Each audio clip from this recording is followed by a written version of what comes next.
Угарман, сиз угуп баштаган «Эсимде» подкастында Совет мезгилинин башында Кыргызстанда жашаган адамдардын жеке тарых таржымалы баяндалат. Тагыраагы Кыргызстандын тарыхында көмүскөдө калган аялдардын кайгы касиретке, арман менен азапка жык толгон тагдырларын сунуш кылалы деп чечтик. Анда «Эсимде» подкастынын биринчи эпизодунда ГУЛАГты көрүп, кайгылуу жана катаал тагдыр жолун баштан кечирген Алия Хайрованын тагдыры тууралуу айтып беребиз. Кеп башынан болсун. Алия Волга боюндагы Царыцын, азыркы Волгоград шаарында 1918 жылы көп балалуу үй бүлөдө төрөлгөн. Ал кездеги мусулмандыкты бекем тутунган көпчүлүк татар кожолуктарында кыздарды бекем кармашчу, айрымдарына баштапкы мектеп билимин берип, катуу тарбиялап, тиккенди үйрөтүп, бой жеткенде күйөөгө берип ишчү. Алияны антишпеди. Атасы балдарын ичинен ушул кызын аябай жакшы көрчү.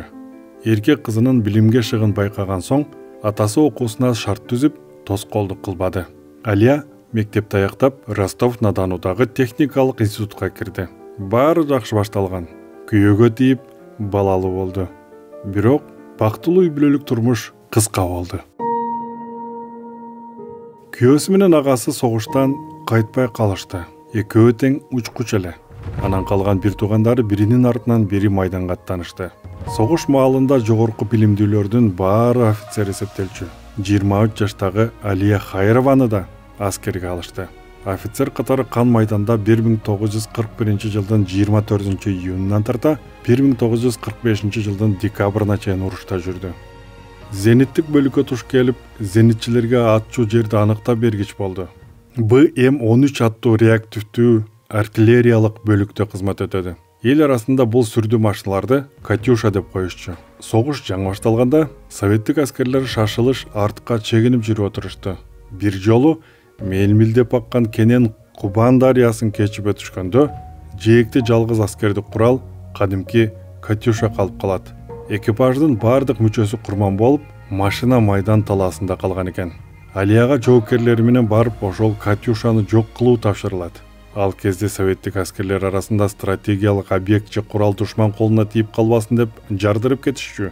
Анын үстүнө Катюша жаңы курал болчу. Анын технологиясы жашыруун сыр катары сакталчу. Жардыргыч дары жана куралдары менен эки кызматкери менен мелмилдеген Кубан дарыясын сүзүп өтүп, ал жерде турган аскер техникасын жок кылып, артына кайтышы керек эле. Алия кийин ошол кең дарыяны кантип сүзүп өткөнүнө ишенбей таң калып жүрдү. Кыйла жылдардан кийин Алиянын кызы ошол Кенен дарыя Кубанга барып, апасы сүзүп өткөн жерди көрөт. Кубан дарыясы азыр деле сүрдүү, коркунучтуу. Жапжаш кыз аны кантип сүзүп өттү экен? Сары жүздүү, көк көз кыз артынган курал жарагы, жардыргычы менен сүзүп өтүп, буйрукту аткарып кайра артка кайткан. Чоң дарыядан 2 рет сүзүп өтүүнү элестетиш кыйын. Кандай эрк, эмне деген чыдамкайлык. Адам баарына чыдайт экен. Жеңиштин кабарын Алия 1945 жылдын аягында катуу жарадар болуп, Будапештте госпиталда жатканда угат. Ошол кезде анын мекенинде үй бүлөсү душман колунда калып, ата-энеси атылып, ач калган 2 баласы ууланган эгинди жеп алып, экөө тең набат болушкан. 8 бир тууган агайын-инелери, күйөөсү кан майданга кетип, баары тең кайтпай калышты. Баарысы курман болушту. Жалгыз сиңдиси, анан агасынын улуу кызы гана аман калышыптыр. Алардын үйүнө бомба түшүп, урандылардын арасынан кошуналары ыйлаган наристенин үнүн угуп казып алышыптыр. Агасынын ошол кызы Рая гана жакындарынын арасынан аман калган. Согуштан кийин Алия туулган жерине Волгоградка келип, эт, сүт заводуна орношот. Уруштан аскердик наам сыйлыктары менен кайткан кызды цехтин башчысы кылып дайындашты. Анын үстүнө Алиянын кесиби инженер-технолог болчу. Бул ишинде көпкө тура албады. 1946 жыл аябай оор болчу. Эмгекке жарамдуу калктын баары өлкөнү калыбына келтирүүгө тартылган. Колду жооруткан кара жумушта жалаң аялдар иштечү. Алиянын цехинде баласын үйүнө калтырып жумушка келчү жесир аял бар эле. Байкуштун баласы ооруп, акыбалы кыйында бараткан. Жогортон келген буйрукка карабай, боорукер Алия ошол келиндин баласына 1 стакан сүт бердирткен. Ал кезде мындай эң баштыкка жол берилчү эмес. Заводдон бир нерсе алып чыгууга тыюу салынган. Социалисттик менчикке суук колун салган деп Алия менен тигил аялды соттоп, түрмөгө отургузушкан. Шоры каткан ошол жесирдин кийинки тагдыры кандай болгонун Алия билбей калды. Согушка катышканы андагы сыйлыктары аны түрмөдөн сактап кала албады. Уруш эмне экенин алар көзү менен көрүп, даалысы менен сезишпедиби? Уруштан кайткандардын жеңиш дымагы күчтүү эле. Алар советтик турмуш менен капиталисттик жашоонун асман жердей айырмасын жакшы билишчү. Батыштагы жашоонун кандай экенин көрүп калышкан. Фронттон келгендерге эч кандай сый-урмат деле көрсөтүлбөдү. Тескерисинче аларды басынтканга өтүштү. Совет бийлигин жеңишке жетип жерине кайткандардын бийик ишеними, тайманбастыгы чочулатчу. Ошол кездеги майданчыларга сталиндик катуу саясаттын себеп жөнүн атамекендик согуштун ардагери жазуучу Виктор Астафьев Родина журналындагы маегинде мынтип түшүндүргөн. Биринчи иретте жеңишке жетишкендер жеңилгендерден начар жашай турганын өз көзү менен көрүштү да, капитализм өлкөсүндөгү жашоонун мыктылыгын көрүп келген жоокерлерде эркин ойлор пайда боло баштаган. Ошону жок кылууга киришкен. 1946 жылы 9 февралда шайлоо астындагы сөзүндө Сталин советтик жыргал турмушка нааразы болгондорго мындай жооп берген. Жеңишти камсыз кылгандарды соттоого болбойт, сындоо туура эмес, текшерүү жарабайт дешет. Андай болбойт да. Жеңиш алып келгендерди соттош да, сынга алыш да, текшерүү да керек. Биз ошентебиз. Бул биз үчүн керек эмес. Ириде ошол жеңиш алып келгендерге керек. Аларды дердеңдеп кетиштен сактайт. Аяк башын карап, этият жүрчүлөр көбөйөт. Баарын тергеп тескеп турчу сталиндик мамлекет жеке адамдын мамлекетке көз каранды болбой, өз алдынча ээн эркин жүрүшүн чактырчу эмес. Майдандан аскердик сый-урматка бөлөнүп келгендерге да эч кандай жеңилдиктер берилбей, баары каттуу кол менен кармалып турчу. Ал эми жеңиш күнү болгон 9 май 1945 жылы гана бир жолу майрамдалып, андан соң 20 жыл андай күн катары эсептелбей, катардагы жумушу күндөрдүн бири деп эсептелген. Согуштан кайткандарга эч кандай сый-урмат көрсөтүлбөдү. Тескерисинче алардын көбү абактарга кесилди. Алардын демин ушинтип басышты. Алия согуш тууралуу айтчу эмес, андайды жаман көрчү. Алган сыйлыктарын эстечү да эмес. Кийин жанын койбогон неберелеринин суроолоруна жооп берип жатып, кан майдандын ысык суук аралаш күндөрүн кеп кылчу. Анда да өзү жөнүндө эмес, согушта чогуу болгон адамдар, алардын катарында кантип согушканын, кантип аман калганын айтып калчу. НКВДнын лагерлер менен абак жайларынын башкы башкармалыгы ГУЛАГ өлкөнүн катаал шарттагы ар кайсыл бурчунда жайгашкан опсуз чоң түзүм болчу. Алия алардын ичиндеги эң чоңу Норильск түзөтүү эмгек лагерине туш келген. Ал жердеги лагердин милдети жез никель кенине жумушчуларды тартып, кенди тынбай иштетип туруу болчу. Абактагылар кендин ташын казуу, аны ташып келүү жумуштарын аткарышчу. Ошол шордуулардын аракети менен муз жерге өнөр жайлуу Норильск шаары курулган.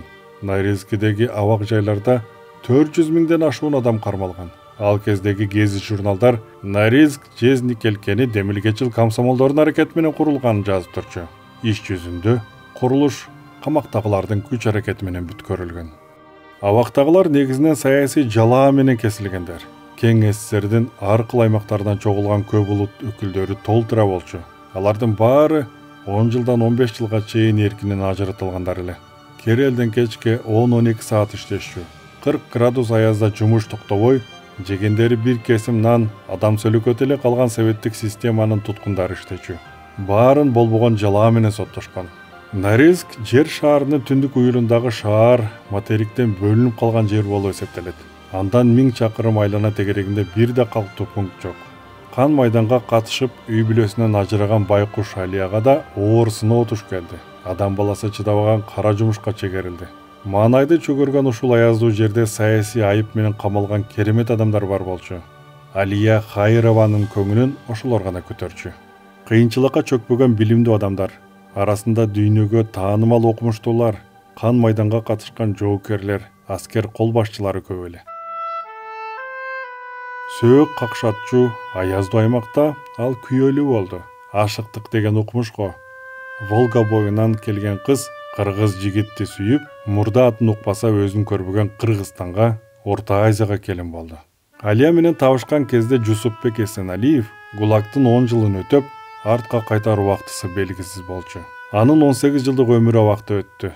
1937 жылы Фрунзеде репрессияга туш келип, узак мөөнөткө соттолгон. Анда 27 жаштагы солкулдаган жигит Кыргызстан Компартиясынын борбордук комитетинин мүчөсү, жооптуу кызматта иштечү. Бир жолу өзүнүн пикирин ачык айтып коем деп катаал жазага кириптер болгон. Соттук училтик аны жакындарына катуу жаза укугунан ажыратып, өмүр бою түрмөгө kesкен. Жусупбек өзүн айыптуу деп эсептебей, сурактарда жолдошторун саткан жок. Камактагы башка адамдар менен Жусупбек Эсеналиевди кара жыгач багына атууга алып чыгышып, үчөөнү да тең атылбай камерасына тирүү кайтты. Атылгандарды ошол жерде чуңкурга жашырып, өлүм менен бетме-бет келип, өлбөй калгандарды түрмөгө алып келишчү.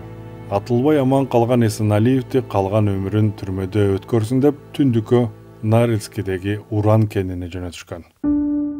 Түндүк уюлдун чыкырон суугунда 2 жаш табышып, муз үстүндө мөлтүр бахабат бүр ачты. Алия менен Жусупбек таанышып, бирин-бири жактырышып, бири экинчисине жөлөк болуп, муз жылыткан сезимдерине ишенип, үй бүлө курушат. 1950-жылы аларды дагы бир нече адамды Норильскиден Дудинкага которушат. Таймыр жарым аралында ГУЛАГтын дагы бир түзүмү бар эле. Бул жерде артынан мылтыгын такап күзөтчү турчу эмес. Камактагылар чогуу бир баракта жашашчу. Башында башкалар менен бир чатырда чогуу жатып турушуп, кийин өздөрүнө жыгачтан бир бөлмө куруп алышат. Өз үй деген өз үй. Бөлмөнү экиге бөлүп, тиричилик түтүнүн булатышат. 1951-жылы алардын тун кызы Гайша төрөлөт. ГУЛАГтын бары жогу тосулган тикендөө абагында төрөлгөн ал кыздын боштондукка мамилеси өзгөчө эле. Ананда атасы Кыргызстан тууралуу айта берип, кичинесинен алыста калган мекенин сагын өсөт. Ошол ГУЛАГта кичинекей Гайшанын балалык сезиминде алыстагы мекенине деген сүйүүсү ойгонгон. Арадан кыйла убакыт өтүп, анын аты Кыргызстанга тарап, чечкиндүүлүгү көпчүлүгү таңдандырат. Кийин Гайша Ибрагимова эгемен Кыргызстанда президенттикке талапкерлигин койгон биринчи аял болуп калды. 6 жашка чейин кичинекей секелек түндүк уюлдун катаал шартында анын ар бир кадамына ыраазат энеси менен улуулардын камкордук алдында чоңойду. Секелек кызды баары жакшы көрүшчү. Жусупбек абактын азаптуу шартында төрөлгөн кызын ойлоп, сарсана чеге берчү. 1953-жылы Сталин өлүп, жалпы мунапыс жарыяланды. Алия менен Жусупбек да мунапыска кошулуп, Кыргызстанга, Фрунзеге жол тартышат. Жолдун узактыгына карабай Жусупбек Москвага токтоп, толук мунапыска чыккандыгы тууралуу документтерин толтуруп, партияга мүчөлүгүн калыбына келтирет. Алия Волгограддагы үйүнө барып, жетим калган сиңдиси Раяны да Кыргызстанга алып келет. Кыргызстанда Жусупбек менен Алия дагы 2 кыздуу болушту. Сагын менен Гүлжамал төрөлдү. Туулган жерине келгенден кийин Жусупбектин ден соолугу начарлап, абалы оорулошту. 18 жыл ГУЛАГ шахта менен кендердеги адамчыдагы азаптардын залакасы жанын кыйнап, күн санап күчө баратты. Түндүк уюлдан саратаны кайнаган Орто Азияга келүү мурда эле башталган ооруну өпкөнүн сезгенишин күчөтүп, өмүрдүн ичер суусу түгөнө баштаган. Боштондукка чыгып туулган жерине келгенден кийин Жусупбек Эсеналиев 5 жыл гана өмүр сүрдү. Алиянын башына 4 баласы менен жашаганга үйү жок, жерге тамагы жок, жесирликтин азабы кошулду. Жусупбек өлгөндөн кийин буга чейин алар жашап турган кызматтык квартирасын тартып алышкан болчу. Алияны эч жерге ишке албай коюшту. Мындай адилетсиздикке чыдабаган Алия кайрадан кагаз калемин алып, партиянын борбордук комитетине каттарды жаза баштады. Өзүнө фабрикадан жумуш тапты. Москвага жазган каты жетип, ага Фрунзеден 3 бөлмөлүү квартира берилди. 5 жылдан бери үйдөн үйгө көчүү токтолуп, алар өзүнчө жайлуу болушту. Ал арада эжеси туулган жерине Орусияга, Волга боюна келүүгө чакырды. Бирок Алия макул болгон жок. Кыздарым ушул жерде Кыргызстанда жашашы керек. Бул жер алардын мекени, алар атасынын кызы, кыргыздар. Ал жакта жат болуп калышат деп, кыздарына да кичинесинен кулагына коюп айтып келди. Жумушта 2 кезмет менен иштеди. Бош убактысы болуп калса, кыздарын театрга же музейге алып барчу. Үйдө китеп окушчу. Кыздарынын баары жогорку билимдүү болушту. Алия үчүн бул принципиалдуу маселе эле. СССР кулап Кыргызстан эгемендикке жетишкенде анын кыздары республикада биринчи болуп илим деп аталган окуу комплексин негиздешет. Биринчи менчик билимкана билим берүүнүн деңгээлин бийикке көтөрүп, мамлекеттик билим мекемелеринин атаандашы болуп чыга келет. Алиянын тун кызы Гайша Ал мекемеге социалдык жана бизнес механизмдерин киргизет, гуманитардык принциптерди жайылтат, жаңы технологияларды колдонот. Мунун баары азыр мектеп деген ат менен белгилүү. Жашоону сүйгөн эркиндикти баарынан жогору койгон Кыргызстанды сүйгөн кыз Алия менен Жусупбектин туңгуч перзенти өлкөсүнүн өрүш алып өнүгүш үчүн иштейт. Ошол 3 кыздан төрөлгөн 8 небере, алардан тараган 17 чөбөрө бар. Тайнеси Алиянын тоюна 30дан ашуун урпактары чогулат. Алия апа кандай сулуу жана күчтүү зайып. Ушул балдардын апаларын, чоң энелерин кандай мээнет менен эрезеге жеткирди.